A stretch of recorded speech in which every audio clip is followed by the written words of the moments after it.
Väga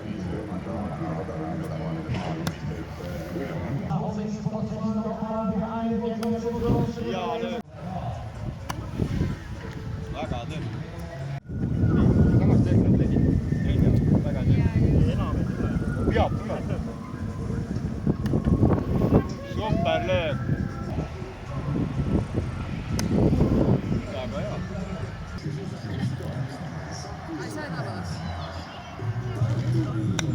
Väga hea.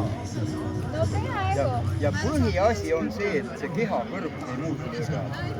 Üks on puhal kuu suunda, keha liigub ära ja laba liigub kaasa. Tähendab seda, et enam realt pall pihta ei saa.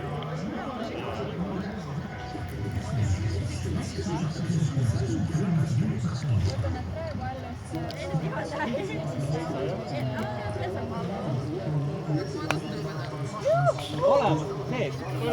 Ei tea.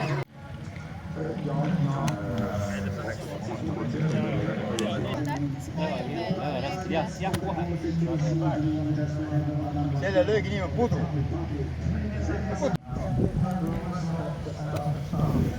Kõik on okei. Te peate nägema vähemalt 2 või 3 sõrme nukke peab nägema.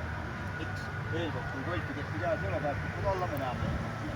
Ja tihti peal see pöial siia ära, tooga pöial tagasi ära, alumise toimub, tõstame poole üles korraks. Esimene hoiana võiks pesapalli põliseks saada. Kõik sõrmed jooksevad ühti, aga oluline saada üle pöial ja alumise maksu jooksevad löögi liigub alustada kõik.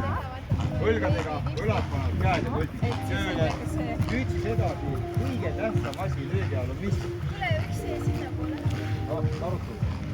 Kõige tähtsam on see, palun vaadata, on see, et kui me paneme koltikepi palli taha, me tahame seda, et koltikepi tuleb kuhu samast kohast tagasi. Eks see keha kõrgus hoidmine ja säilitamine palli suhtes.